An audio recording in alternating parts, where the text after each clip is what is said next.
Welcome to my first video. We're going to be doing a Reddit thread of Am I the Asshole? And shout out to Joe Santagato for this, because I've been watching him for so many years now, and he's the one that first inspired to do these types of games, but there's going to be many more on this channel too. But let's get into this. Am I the asshole for telling my daughter-in-law and son that it's too late? What? What did I just say? Am I the asshole for telling my daughter-in-law and son that it's too late and I'll not change the family vacation plan so they can come? Well, first off, this isn't really getting to a good start.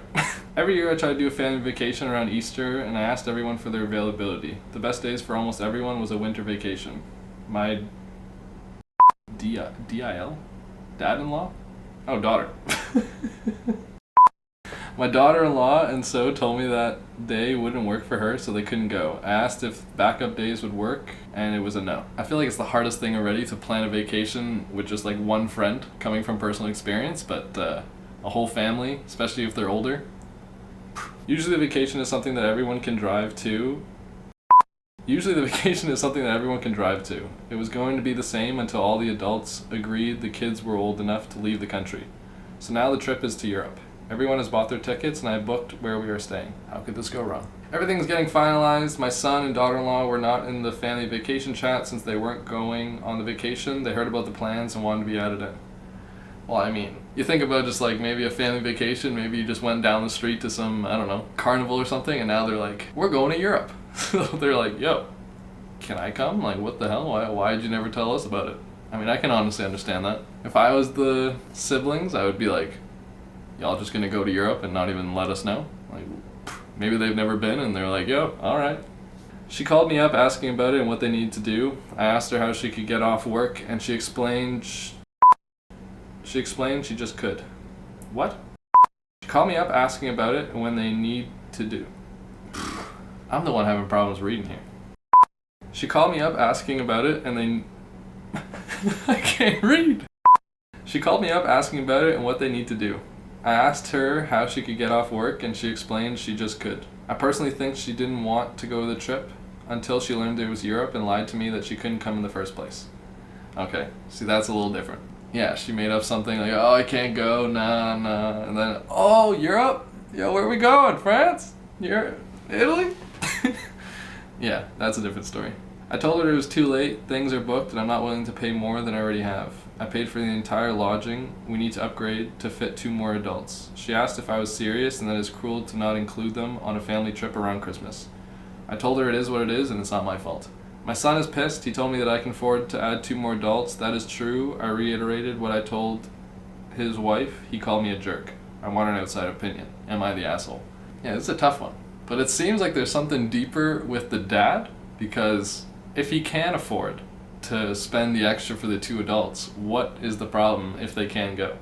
It seems like he really doesn't want them there, and just saying that, but then it's at the same time, it would be annoying when you have everything planned and now you gotta accompany 2 more people, especially for lodging and beds and everything. You might have to rebook a whole new like Airbnb or lodge, I guess it was. So personally, I wouldn't say they're an asshole. I feel like last minute adding to plans, making plans alone is stressful. So adding to them like that when it's 2 more people, nah, you're good. Am I the asshole because I will not watch anything more complicated than a Hallmark movie with my wife? What the heck's a Hallmark movie? Is that like a basic movie? A Hallmark movie. I mean, heck, there's a lot of shows that I haven't watched ever before, and my girlfriend has told me about so many different shows or movies, and every single one I've enjoyed. So, I think this guy's just a bozo.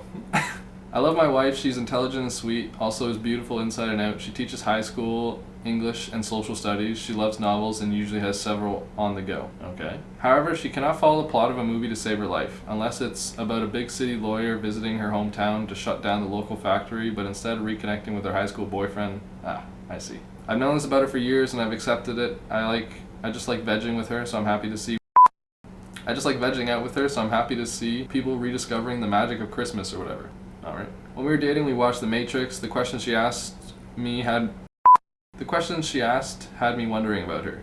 Ditto for anything complex. Even the usual spots. Yo, my reading is not... This is like English class for me. I need to read.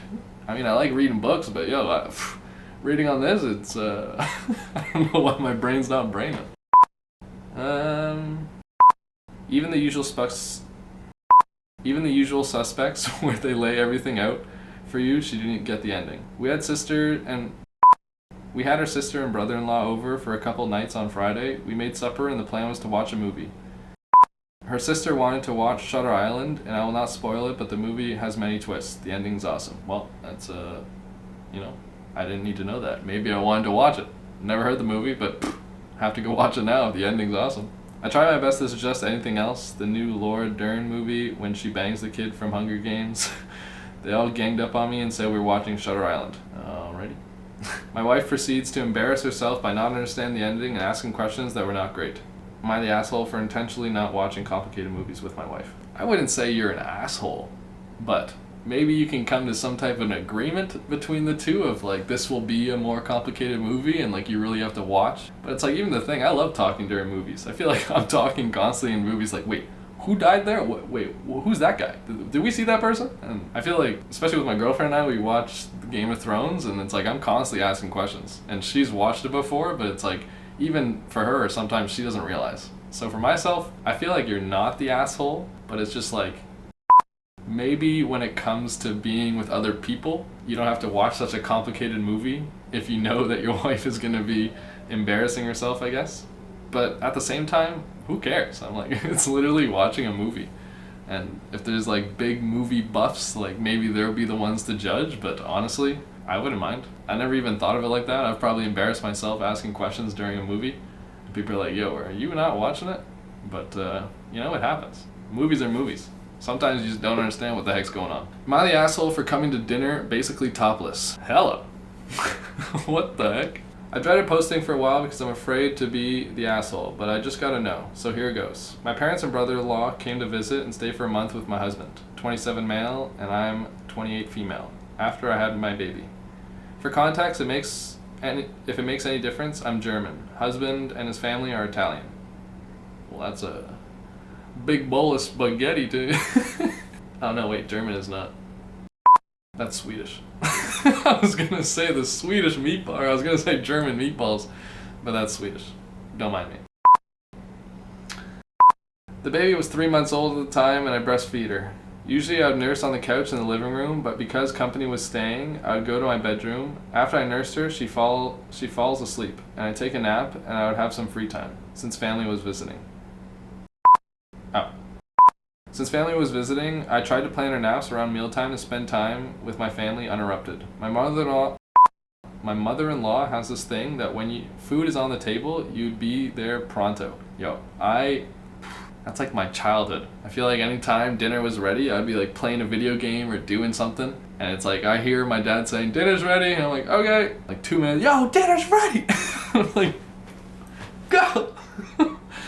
But, I can understand that now that I'm older. Because it's like when you make food, it gets cold. And I remember I saw this one, it was like a TikTok or something. They're like, does heat have flavor? Because literally a meal could be so good when it's hot, but then it's not when it's cold. And I just thought that was funny. It's like heat has flavor or seasoning. Back to it. Sometimes I'd be late coming to a meal because babies can be unpredictable. Yeah, that makes sense. And she wouldn't fall asleep right away or nurse longer than normal. To this, my mother-in-law would barge into my room and announce food is ready. I can already see this. I can already see where this is going. This happened several times. I asked my husband to talk to her and explain I can't always come on time. He talked to her, but she did this all the time anyway. So I simply decided to stop being late to dinners. The next time she barged in my room and announced food was ready, I came without hesitation. I came to the table exactly as I was. No shirt, half a bra, baby hanging on one tit. I already knew where this was going. Now I understand showing up to dinner. At first I was like, wait, what? Well, why are we showing up? There's a thread for coming to dinner topless? Now I understand. I feel like I don't even need to read the rest, because I can understand. No, I would not say you're an asshole for that. Especially if you repeatedly told your mother-in-law, like, yo, I have a kid. And especially if you're barging in, you're just going to wake up the kid, start the whole process over again. So you literally kind of like put it in their face. Like, okay, I'm coming then, whatever. You want to have dinner? I'm showing up as is, because the kid's not going to sleep, and I guess the kid's coming to dinner as well. So no, you're not the asshole. Am I the asshole for not going to my friend's wedding after what she said to me? A few months ago, a friend of mine told that she was getting married. It wasn't meant to be for a regular wedding, but more of a allotment kind of thing. We were supposed to be her. Oh, it was supposed to be her, the groom, me as a maid of honor, and a best man, plus a few close family members. About 10 people in total, and it was planned for early November. I say wedding like that in the title because there was no invites, no save the date, no ceremony, no walk down the aisle, just courthouse and dinner. That comes from the bride herself. I'm not guessing anything. A week ago I got the news that I had gotten a permanent job. I don't know how to explain it because it's a very typical thing for my country, Spain, wherever so often the government will hire professionals to work either in the administrative or public institutions. Education, high school. Okay. This is usually a great opportunity because these positions are for life. Okay, I can already see where this is unfolding. You have to take an exam, and then depending on the years of service to the institution and the score you get on the exam, you can get one of those jobs. Long story short, I took the exam last year, and last week I got told I got one of the jobs, but I'll be moving cities for that. When I told my friend this, the only thing he said is, "When are you leaving? Can you still come to my wedding?" No congratulations, no I'm happy for you, nothing. I must add, 2 weeks ago I talked to her to know where we were having dinner for her wedding, and she said she didn't have anything planned yet, let alone booked. Had she told me that she had everything booked and that she really needed my RSVP, I would have understood her answer, but now in that context I've decided if the only thing she cares about is her and her wedding and she can't be happy for me, I'm not going to go to the wedding. Am I the asshole? Yeah. Yeah, I would say you're an asshole. Because especially you've known about this for so long, and especially that you got this job, you could still go to do the job and just have a flight come back. Or even just say, like, can I have a wedding, you know? But even if they don't understand, I feel like if they're a close friend of yours, you would want to come back, regardless if it's all up in the air, you've known about this for so long, and now that something new comes up in your life, and especially like a wedding's a wedding. I feel like a wedding is like so important. For sure, we have our own successes and things that we're happy about, but just because they didn't say congratulations when you told them about it, because obviously on their mind, they're like, oh, my wedding's that time, like, are you still gonna be at the wedding? And I bet you that at the wedding they'll be like, oh, congratulations, I'm so happy for you, but you just made the split decision, you didn't say congratulations, I'm not going to your freaking whatever the wedding is. So yeah, to end that off, I would say you're an asshole because you've known about it for so long, and then one thing recently come up and you just switched plans, which is a big pet peeve of mine, and it's like I'm guilty of doing as well sometimes. That you wake up, you make plans, and then you wake up the day of and you're like, I'm really not feeling it. But sometimes I still push through, because getting out, just going outside, seeing friends, I come back from that feeling so much better than if I were to just stay at home. But then there's the opposite days where, you know, I'm so exhausted that maybe staying at home would be better. But in this case, you're talking about moving to a whole other country and you don't want to go see your friends get married because of this, all because they didn't say congratulations, which probably they would have said congratulations at the wedding. So yeah, in short, not really short, I'd say you're an asshole. But for that, I'm gonna end off on that. I think there was 3, I'm not an asshole, and 1, I'm an asshole. This is fun to do. This is all new, and it's cool to be able to talk to a camera like this in such a different context than what I'm usually used to. There's gonna be so much more, like games being played, or even just these Reddit threads, and then vlogs as well, day in the lives, get ready with me's, and I got so much planned for this channel, and it has me so excited, because I feel like in my past, I've always done so many small accounts or splitting up everything, but now with this, it really feels like I can have a hub for it all, and I've always wanted to be on YouTube and actually post long form videos, so this will just be a cool experience. Hope you enjoyed this week's video. I'll be back every Friday, 3 p.m. Stay tuned.